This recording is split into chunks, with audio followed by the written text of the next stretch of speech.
Hello, hi, welcome to EduHunt IIT and NEET Foundation program.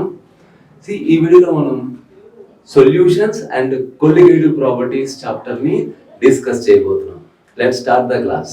C chemistry అంటే study of matter అని తెలుసు కదా. Chemistry is the study of matter. మరి ఆ matter అనేది mainly 3 different physical స్టేట్స్లో ఉంటుంది. అవునా? ఇప్పుడు మనకు తెలిసి మ్యాటర్ ఎలా ఎగ్జిస్ట్ అవుతుంది. ఇప్పుడు మన హ్యూమన్ బాడీ ఉంది కదా, బాడీ ఎలా ఉంది? సాలిడ్. మనం వాటర్ తాగుతాం, లిక్విడ్. అవునా? చుట్టూ గాలి ఉందా, గాలి పీలుస్తున్నాం, గ్యాసెస్. సో పదార్థం మ్యాటర్ అనేది మేజర్లీ 3 డిఫరెంట్ ఫిజికల్ స్టేట్స్లో ఉంటుంది. ఓకేనా? ఏంటది మ్యాటర్?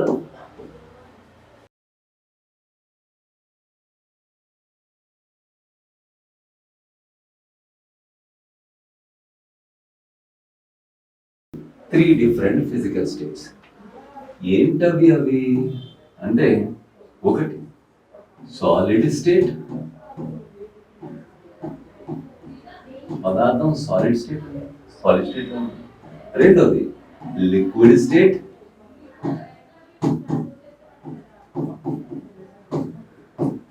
మూడవది గ్యాసియస్ స్టేట్.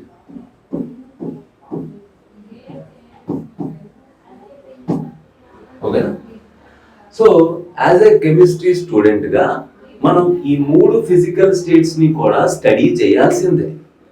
మనకు ఇంటర్మీడియట్ సిలబస్ లేదా ఐఐటి జేఈ కోర్సులో ఈ గ్యాసియస్ స్టేట్ని మనం స్టేట్స్ ఆఫ్ మ్యాటర్ అనే చాప్టర్ పేరుతో ఈ గ్యాసియస్ స్టేట్ ని ఎక్కువగా చదువుతాం. ఇదే చాప్టర్ లో కొంచెం లిక్విడ్ స్టేట్ కూడా చదువుతాం. స్టేట్స్ ఆఫ్ మ్యాటర్ అంటే మళ్ళీ స్టేట్స్ అన్ని చదవాలి కదా, కానీ స్టేట్స్ ఆఫ్ మ్యాటర్ చాప్టర్ పేరుతో ఎక్కువగా గ్యాసియస్ స్టేట్ గురించి స్టడీ చేస్తాం, కొంచెం లిక్విడ్ స్టేట్ కూడా స్టడీ చేస్తాం. అండ్ సాలిడ్ స్టేట్ అనేది సపరేట్ గా ఒక చాప్టర్ గా చదువుతాం. అవునా? మరి లిక్విడ్ స్టేట్ ఉంది కదా, ఈ లిక్విడ్ స్టేట్ ని, పదార్థం యొక్క లిక్విడ్ స్టేట్ ని, మ్యాటర్ యొక్క లిక్విడ్ స్టేట్ ని పూర్తిగా మనం solutions and colligative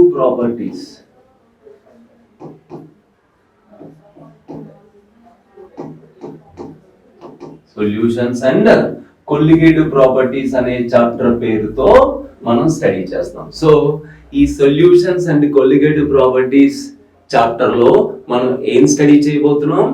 liquid state. Okay, yes, ముందుకెళ్తున్నాం. లిక్విడ్ స్టేట్ కి సంబంధించి ముందుగా మనం తెలుసుకోవాల్సిన కాన్సెప్ట్ వేపర్ ప్రెషర్.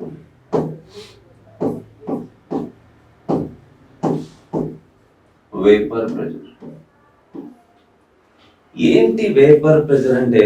ముందుగా అసలు వేపర్ అంటే ఏంటో తెలుసుకుందాం. మీరు ఆలోచించండి, వేపర్ కి గ్యాస్ కి ఏంటి రిలేషన్? లేకపోతే అసలు గ్యాస్ అంటే ఏంటి, వేపర్ అంటే ఏంటి? ఆలోచించండి. గ్యాస్ వేపరు ఒకటేనా లేదా వేరా? ఆలోచించండి. ఇప్పుడు మనం కార్బన్ డైఆక్సైడ్ గ్యాస్ అంటాం, కానీ కార్బన్ డైఆక్సైడ్ వేపర్ అని అంటాం ఎప్పుడన్నా విన్నారండి? ఆక్సిజన్ గ్యాస్ అంటాం, ఆక్సిజన్ వేపర్స్ అని ఎప్పుడన్నా విన్నారండి? వాటర్ వేపర్ అంటాం, కానీ వాటర్ గ్యాస్ అని విన్నారా ఏంటి? వాటర్ ని గ్యాస్ అని అంటే కార్బన్ డైఆక్సైడ్ గ్యాసియస్ స్టేట్ లో ఉంటుంది, కార్బన్ డైఆక్సైడ్ గ్యాస్ అంటాం. ఆక్సిజన్ గ్యాసియస్ స్టేట్ లో ఉంటుంది, ఆక్సిజన్ గ్యాస్ అంటాం. వాటర్ కూడా గ్యాసియస్ స్టేట్ లోకి వస్తుంది, అప్పుడు వాటర్ వేపర్ అంటాం. వాటర్ యొక్క గ్యాస్ అన్నాం. అవునా కదా? అంటే మరి వేపర్ కి గ్యాస్ కి ఏంటి డిఫరెన్స్ అంటే అర్థం చేసుకోండి. రూమ్ టెంపరేచర్ దగ్గర అంటే నార్మల్ గా లిక్విడ్ స్టేట్ లో ఉంది, H2O నార్మల్ గా లిక్విడ్ స్టేట్ లో ఉండి ఓ పర్టికులర్ టెంపరేచర్ దగ్గర గ్యాసియస్ స్టేట్ లోకి వచ్చింది. ఫలానా లిక్విడ్ స్టేట్ ని, ఫలానా లిక్విడ్ యొక్క గ్యాసియస్ స్టేట్, దాన్ని వేపర్ అంటాం. ఇది లిక్విడ్, ఈ లిక్విడ్ యొక్క గ్యాసియస్ స్టేట్ ని వేపర్ అంటాం. అలా కాకుండా ఉండడమే గ్యాసియస్ స్టేట్ లో ఉంటే గ్యాస్. సో లిటరల్లీ ఇదైనా గ్యాసే. H2O వేపర్ అయినా CO2 అయినా రెండు గ్యాస్ మాలిక్యూల్సే.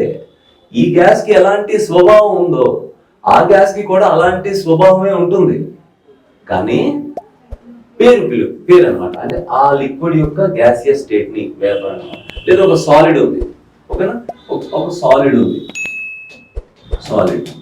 సాలిడ్ ని వేడి చేసాం, మధ్యలో లిక్విడ్ రాకుండా డైరెక్ట్ గా లిక్విడ్ అయిపోయింది, ఓకేనా. సాలిడ్ లిక్విడ్ రాకుండా డైరెక్ట్ గా గ్యాస్ అయిపోయింది అనుకో, ఓకేనా. సాలిడ్ ని వేడి చేసి డైరెక్ట్ గా గ్యాసియస్ స్టేట్ లోకి తీసుకొస్తే ఆ ప్రాసెస్ ని సబ్లిమేషన్ అంటాం. ఆ ప్రాసెస్ ని ఏమంటాం మనం? సబ్లిమేషన్ అంటాం.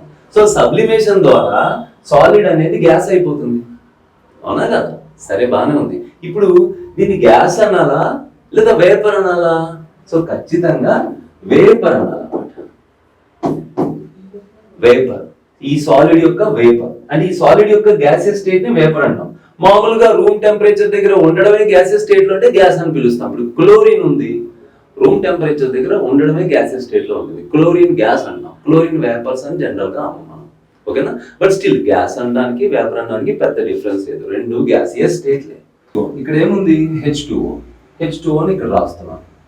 H2O లిక్విడ్, అవునా. ఈ H2O లిక్విడ్ ఏమవుతుంది? ఫార్వర్డ్ ప్రాసెస్ లో ఎవాపరేట్ అవుతుంది. ఎవాపరేట్ అయ్యి ఏమొస్తుంది?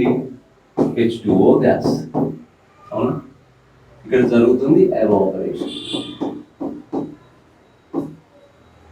మరి H2O గ్యాస్ బ్యాక్వర్డ్ ప్రాసెస్ లో ఏమవుతుంది? కండెన్సేషన్.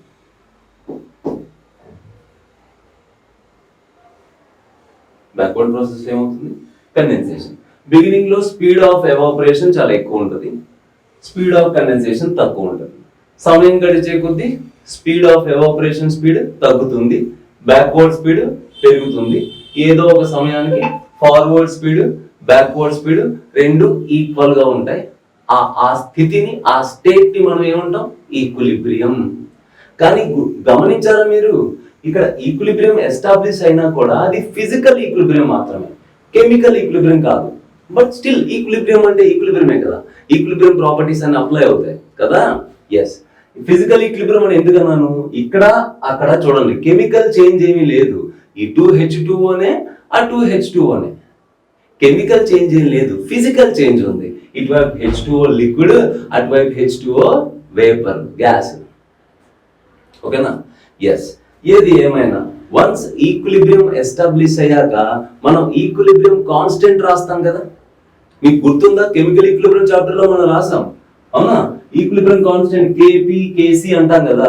సరే, ఇప్పుడు KP KC అనకండి, ఊరికే K అనండి. So K is equal to ఏ రాయాలి? రైట్ హ్యాండ్ సైడ్ ఎవరు ఉన్నారు? ప్రొడక్ట్స్ సైడ్ ఎవరు ఉన్నారు? H2O వేపర్, దాని amount divided by reactant side ఎవరు ఉన్నారు?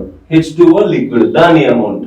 అయితే గ్యాస్ కి అమౌంట్ రాసే బదులు పార్షియల్ ప్రెషర్ రాస్తే, పార్షియల్ ప్రెషర్ తో డీల్ చేయడం ఈజీ.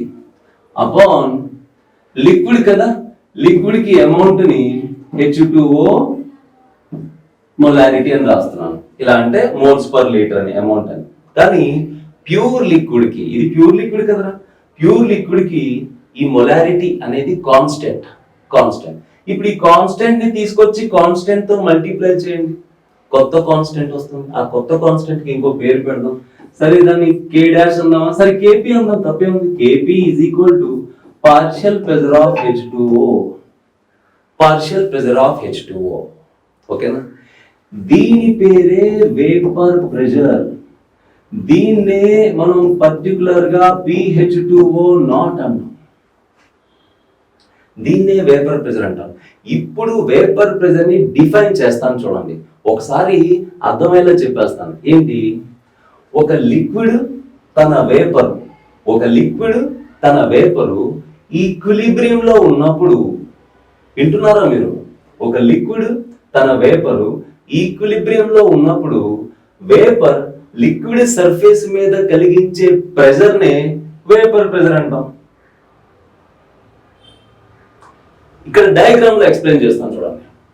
ఒక లిక్విడ్ వేపర్ రెండు ఈక్విలిబ్రియం లో ఉన్నప్పుడు వేపర్ లిక్విడ్ సర్ఫేస్ మీద కలిగించే ప్రెషర్ నే వేపర్ ప్రెషర్ అంటాం. ఇప్పుడు ఇంగ్లీష్ లో చెప్తాను చూడండి. The pressure exerted by this vapour on it's liquid surface when vapor and liquid are in equilibrium is called vapor pressure. ఓకేనా? is called vapor pressure. Sentence రాద్దామా? లేకపోతే ఇది పర్ఫెక్ట్ గా అంటే అఫీషియల్ గా ఉండాలంటే at a given temperature, at a given temperature, at a given temperature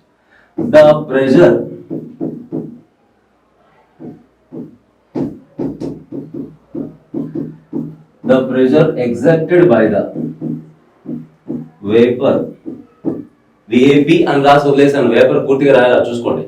vapour on liquid surface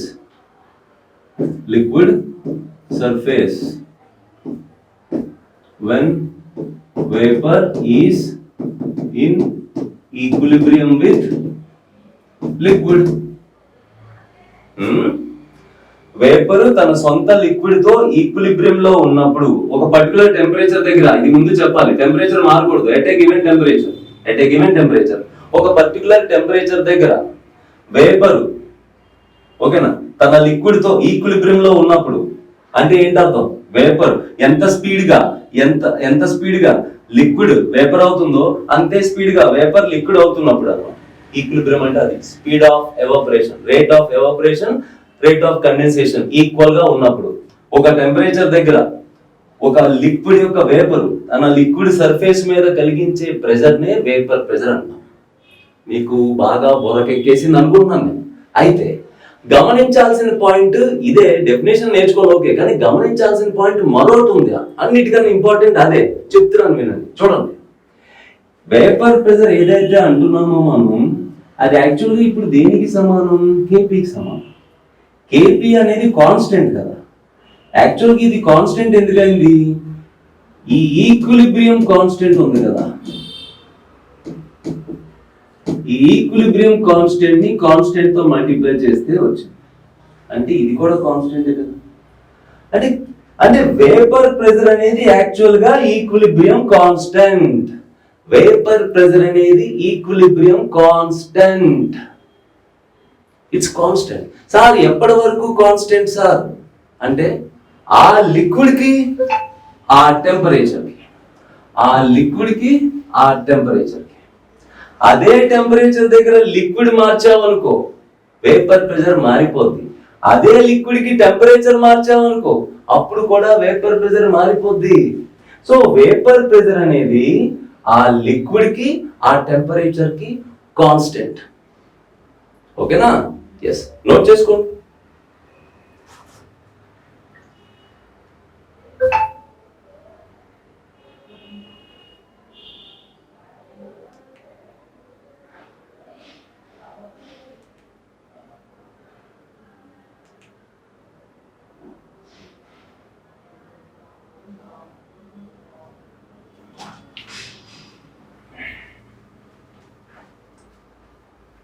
ఓకేనా? Yes. ఓకేనా? ఒక ఎగ్జాంపుల్ తీసుకుని ఇంకా అర్థమయ్యేలా చెప్తాను. ఇప్పుడు టీ కెల్విన్ అనే టెంపరేచర్ ఫిక్స్ చేస్తున్నాను. ఈ టెంపరేచర్ దగ్గర ఒక పర్టికులర్ కంటైనర్ లో మనం ఏ అనే లిక్విడ్ తీసుకున్నాం. అప్పుడు ఏమవుతుంది? ఎవాపరేట్ అవుతుంది, కండెన్సేషన్ అవుతుంది. సో ఎవాపరేట్ అయితే ఏ అనే గ్యాస్ వస్తుంది. ఇక్కడ ఏం జరుగుతుంది? ఏ అనే లిక్విడ్ రివర్సిబుల్ విత్ ఏ అనే తన సొంత వేపర్. అవునా? ఇదంతా ఎప్పుడు? టీ అనే టెంపరేచర్ కి. అవునా? ఎస్. అప్పుడు బిగినింగ్ లో స్పీడ్ ఆఫ్ ఎవాపరేషన్ ఎక్కువ ఉంటుంది, స్పీడ్ ఆఫ్ కండెన్సేషన్ తక్కువ ఉంటుంది. రేట్ ఆఫ్ ఎవాపరేషన్ రేట్ ఎక్కువ. టైం గడిచే కొద్ది స్పీడ్ ఆఫ్ ఎవాపరేషన్ తగ్గుతుంది, స్పీడ్ ఆఫ్ కండెన్సేషన్ పెరుగుతుంది. ఏదో ఒక సమయానికి speed of evaporation becomes equal to speed of condensation, equilibrium వచ్చేస్తుంది. ఈక్విలిబ్రియం వచ్చేసాక ఇక్కడ ఒక కేపీ వాల్యూ ఉంటుంది. ఆ కేపీ వాల్యూ దేనికి సమానం? ప్రెషర్ ఆఫ్ ఏ అంట. ఓకేనా? ప్రెషర్ ఆఫ్ ఏ దాన్ని ఏమన్నా యాక్చువల్గా ఏమన్నా వేపర్ ప్రెషర్ ఆఫ్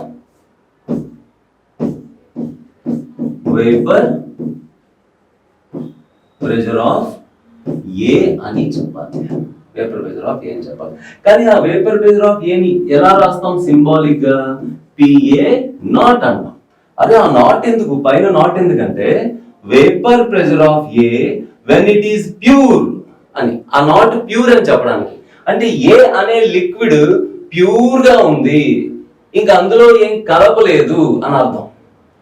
అది ఇప్పుడు ఫర్ ఎగ్జాంపుల్ ఏ అనే లిక్విడ్ వాటర్ అని కిందకి రాసాం కదా, PH2O నాట్. ఇందాక అక్కడ రాసామా రాలేదా? ఇదిగో PH2O నాట్. నాట్ ఎందుకు?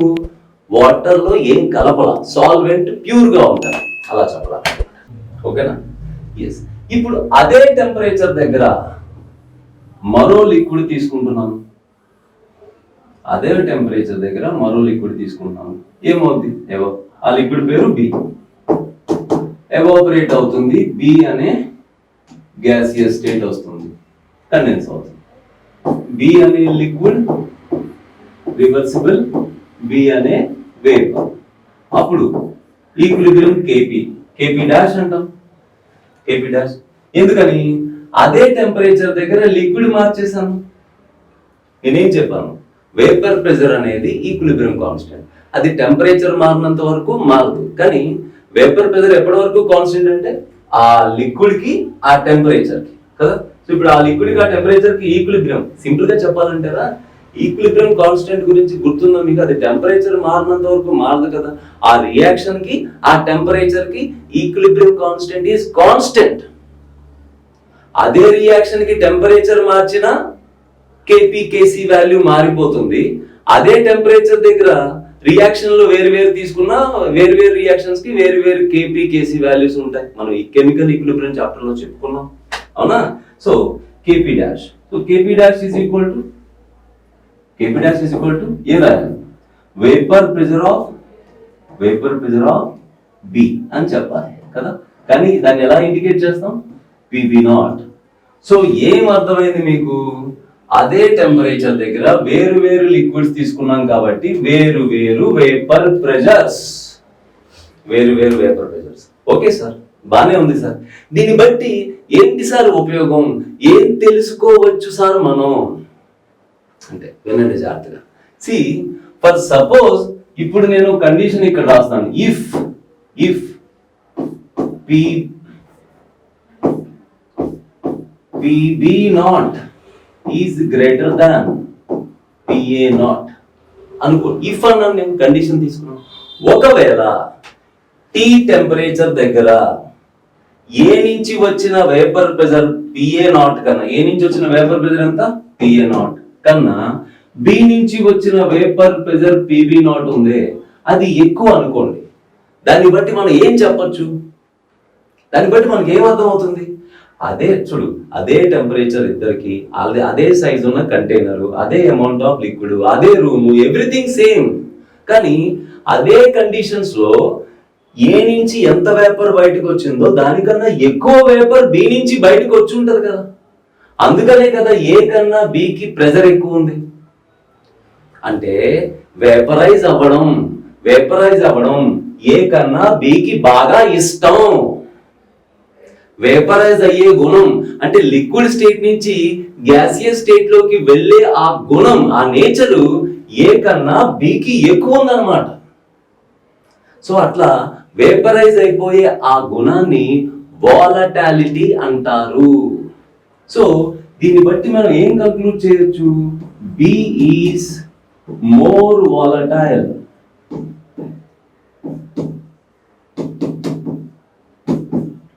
దాన్ ఏ. బి అనేది ఏ కన్నా బాగా వాలటైల్ అన్నమాట. ఓకేనా? ఎస్. వాలటాలిటీని బట్టి ఇంకేమైనా చెప్పొచ్చా సార్? వాలటాలిటీని బట్టి ఇంకేమైనా చెప్పొచ్చా సార్ అంటే చాలా చెప్పొచ్చు. ఇప్పుడు ఫర్ సపోజ్ ఇప్పుడు మన రూమ్ లో ఒక వాటర్ బాటిల్ మూత వదిలేయండి. రూమ్ లో కానీ రోడ్డు మీద కానీ బయట ఎక్కడైనా వాటర్ బాటిల్ మూత వదిలేసి నీళ్లు వదిలేయండి. అదే ఒక బాటిల్లో పెట్రోల్ని మూత వదిలేసి పెట్రోల్ వదిలేయండి. ఒక రోజు 2 రోజులు కొన్ని గంటల తర్వాత చూడండి, వాటర్ ఎవాపరేట్ ఎక్కువైపోద్దా, పెట్రోల్ ఎక్కువగా ఎవాపరేట్ అయిపోద్దా? నాకు తెలిసి పెట్రోల్ అయితే ఉండదు కదా. అంటే ఏం జరుగుతుంది సార్, పెట్రోల్ ఎవడో తీసుకెళ్ళిపోతాడు సార్ అనకండి. ఎవరు తీసుకెళ్ళలేదు అనుకోండి, ఎవరు తీసుకెళ్ళనక్కర్లా, పెట్రోలే తనంతటి తనే ఎవాపరేట్ అయిపోతాయి. ఎందుకని? అదే టెంపరేచర్, అదే వాతావరణంలో వాటర్ కన్నా పెట్రోల్కి వాలటాలిటీ ఎక్కువ, ఆవిరైపోయే గుణం. అర్థమవుతుందా? సరే, సో ఒక లిక్విడ్కి వాలటాలిటీ ఎక్కువ, ఒక లిక్విడ్కి వాలటాలిటీ తక్కువ అనేది దేని బట్టి చెప్పొచ్చు మనం? వేపర్ ప్రెషర్ వాల్యూస్ బట్టి చెప్పొచ్చు. సో వేపర్ ప్రెషర్ అంటే ఏంటో తెలుసుకున్నాం, అది కాన్స్టెంట్, ఆ లిక్విడ్కి ఆ టెంపరేచర్కి అది కాన్స్టెంట్, టెంపరేచర్ మారనంత వరకు మారదు. ఇంకోటి సార్, అసలు వేపర్ ప్రెషర్ వాల్యూ అనేది దేని మీద డిపెండ్ అవుతుంది సార్ అంటే, జనరల్గా ఇదిగో టెంపరేచర్ మీద డిపెండ్ అవుతుంది. వేపర్ ప్రెషర్ దేని మీద డిపెండ్ అవుతుంది? టెంపరేచర్ మీద డిపెండ్ అవుతుంది. రెండవది ఇంకే దాని మీద డిపెండ్ అవుతుంది, నేచర్ ఆఫ్ లిక్విడ్ మీద డిపెండ్ అవుతుంది. నేచర్ ఆఫ్ లిక్విడ్ మీద డిపెండ్ అవుతుంది. ఇదిగో ఇందాక చెప్పాను, వాటర్ సరిగ్గా ఎవాపరేట్, అంటే వాటర్ కిరోసిన్ రెండిట్లో కిరోసిన్ ఎవాపరేట్ అయినంతగా వాటర్ సరిగ్గా ఎవాపరేట్ అవుతుంది. ఎందుకని? దాని నేచర్. వాటర్లో హైడ్రోజన్ బాండింగ్ అనేది ఉంటుంది. అప్పుడు వాటర్ మాలిక్యూల్స్ అన్ని ఒకదానికొకటి గట్టిగా పట్టుకుని హోల్డ్ చేసి ఉంటాయి అన్నమాట. అంటే గట్టిగా ఒక చోట గుంపుగా ఉంటాయి, సరిగ్గా వెళ్ళవు బయటికి. కంపేర్ చేస్తే కిరోసిన్ అలా కాదు, బయటకు వెళ్తాయి. పెట్రోల్ అలా కాదు, ఎక్కువగా బయటకు వెళ్ళిపోతాయి అన్నమాట. సో ఇంటర్ మాలిక్యులర్ అట్రాక్షన్స్ అనేవి వాటర్లో ఎక్కువ, పెట్రోల్ కన్నా. సో నేచర్ ఆఫ్ లిక్విడ్ మీద డిపెండ్ అవుతుంది. మూడోది సర్ఫేస్ ఏరియా మీద డిపెండ్ అవుతుంది. More area more evaporation. ఓకేనా? మూడవది హ్యూమిడిటీ మీద కూడా డిపెండ్ అవుతుంది. ఇప్పుడు ఇది వాటర్ అనుకోండి, వాటరే కదా. ఇప్పుడు ఫర్ ఎగ్జాంపుల్ హ్యూమిడిటీ అంటే ఏంటి? వాతావరణంలో, చుట్టూ ఉన్న వాతావరణంలో ఉన్న తడి, తేమ. అంటే ఆల్రెడీ అట్మాస్ఫియర్ లో కొంచెం వాటర్ వేపర్ ఉందనుకోండి, మీరే చెప్పండి. ఇప్పుడు ఈ ప్రాసెస్ మనం ఎలా రాస్తాము? H2O liquid, reversible H2O vapour. ఇప్పుడు ఆల్రెడీ లిక్విడ్ లోంచి వేపర్ బయటికి రావాలి, కానీ ఆల్రెడీ అట్మాస్ఫియర్ లో కొంచెం వాటర్ వేపర్ ఉందనుకో, అప్పుడు ఏంటి? బ్యాక్వర్డ్ ప్రాసెస్ అయిపోద్ది కదా. ఒక రియాక్షన్ లేదా ఒక ప్రాసెస్ ఈక్విలిబ్రియం లో ఉన్నప్పుడు ప్రొడక్షన్ సైడ్ అమౌంట్ నువ్వు పెంచావనుకో, ఏమవుతుంది? బ్యాక్వర్డ్ అయిపోతుంది. బ్యాక్వర్డ్ అవడం అంటే ఏంటి? కండెన్సేషన్, అంటే ఎవాపరేషన్ తగ్గిపోవడమే. సో అందుకే హ్యూమిడిటీ పెరిగిందనుకో, ఎవాపరేషన్ తగ్గిపోతుంది. సర్ఫేస్ ఏరియా పెరిగిందనుకో, ఎవాపరేషన్ బాగా జరుగుతుంది. నేచర్ ఆఫ్ లిక్విడ్ ఆల్రెడీ మాట్లాడుకున్నాం, టెంపరేచర్ గురించి కూడా. More is the temperature, more is the evaporation. అంటే మనం టెంపరేచర్ ఇంక్రీజ్ చేసే కొద్దీ ఎవాపరేషన్ కూడా, రేట్ ఆఫ్ ఎవాపరేషన్ కూడా ఇంక్రీజ్ అవుతుంది. ఎలాగో చూద్దాం. వేపర్ ప్రెషర్ y యాక్సిస్ మీద తీసుకుని x యాక్సిస్ మీద నేను టెంపరేచర్ తీసుకున్నాను అనుకోండి. ఇట్ వ్యారీస్ టెంపరేచర్ తో పాటు వేపర్ ప్రెషర్ లీనియర్ గా వ్యారీ అవుతుంది. ఎక్స్పోనెన్షియల్ గా ఇంక్రీజ్ అవుతుంది. టెంపరేచర్ ఇంక్రీజ్ అయితే వేపర్ ప్రెషర్ కూడా ఇంక్రీజ్ అవుతుంది. ఓకేనా? దీన్ని యాక్చువల్ గా మనం ఎలా అర్థం చేసుకోవచ్చు అంటే, వేపర్ ప్రెషర్ అనేది ఈక్విలిబ్రియం కాన్స్టెంట్ కదా, మీకు గుర్తుందా? ఈక్విలిబ్రియం కాన్స్టెంట్ టెంపరేచర్ మారనంత వరకు మారదు, కానీ టెంపరేచర్ T1 నుంచి T2 మారితే ఈక్విలిబ్రియం కాన్స్టెంట్ కూడా K1 నుంచి K2 కు మారుతుంది. అప్పుడు T1 T2 K1 K2 మధ్య రిలేషన్ రాసుకున్నాం మనం, మీకు గుర్తుందేమో. ఎట్లా? ఫర్ ఎగ్జాంపుల్ T1 టెంపరేచర్ దగ్గర ఈక్విలిబ్రియం కాన్స్టెంట్ Kc గాని Kp గాని K1. T2 టెంపరేచర్ దగ్గర ఈక్విలిబ్రియం కాన్స్టెంట్ K2. ఇప్పుడు ఈ T1 T2 ని K1 K2 ని ఎలా రిలేట్ చేస్తాం? వాన్ హాఫ్ ఈక్వేషన్ అని ఒకటి చెప్పుకున్నాం కెమికల్ ఈక్విలిబ్రియం చాప్టర్ లో, గుర్తుందా? log to the base 10 K2 upon K1 is equal to delta H upon 2.303 or 1 upon T1 minus 1 upon T2. ఇదేంటి నాన్న? ఈక్వేషన్ ఈ ఈక్వేషన్ మనకి ఏం తెలియజేస్తుంది? Equilibrium constant. ఈ K1 K2 అనేవి ఈక్విలిబ్రియం కాన్స్టెంట్స్ అన్నమాట, కేసీ గాని కేపీ గాని. సో టెంపరేచర్ T1 దగ్గర equilibrium constant K1, temperature T2 దగ్గర ఈక్విలిబ్రియం కాన్స్టెంట్ K2. జనరల్ గా టెంపరేచర్ మారనంత వరకు ఈక్విలిబ్రియం కాన్స్టెంట్ మారదు, కానీ టెంపరేచర్ మారితే మారుతుంది కదా, అప్పుడు రిలేషన్ అన్నమాట ఇది. ఈ ఆర్ వాల్యూ ఏం తీసుకోవాలి?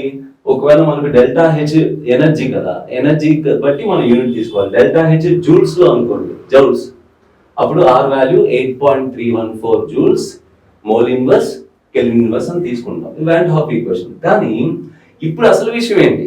ఇప్పుడు వేపర్ ప్రెషర్ కూడా యాక్చువల్ గా ఈక్విలిబ్రియం కాన్స్టెంటే కదా. ఇప్పుడు వేపర్ ప్రెషర్ కూడా యాక్చువల్ గా ఈక్విలిబ్రియం కాన్స్టెంటే కదా. సో T1 టెంపరేచర్ దగ్గర వేపర్ ప్రెషర్ P1 బట్ అది ఈక్విలిబ్రియం కాన్స్టెంట్ K1 అనుకోండి. T2 టెంపరేచర్ దగ్గర వేపర్ ప్రెషర్ K2, P2 దాని K2 అన్నది. అప్పుడు సేమ్ ఈక్వేషన్ ని P1 P2 తో రాసేయచ్చు కదా మనం. అప్పుడు log P2 upon P1 is equal to delta H upon 2.303 R 1 upon T1 minus 1 upon T2. So దీన్ని క్లాసియస్-క్లాపెరాన్ ఈక్వేషన్ అంటారు. సో రెండు చూడడానికి ఒకలానే ఉన్నాయి కదా, జస్ట్ కాకపోతే ఈక్విలిబ్రియం కాన్స్టెంట్ ఇది కేపీ కేసీ రాస్తున్నాం, కేపీ కేసీ, ఇక్కడేమో వేపర్ ప్రెషర్స్ రాస్తున్నాం. వేపర్ ప్రెషర్ కూడా ఒక ఈక్విలిబ్రియం కాన్స్టెంట్. So Clausius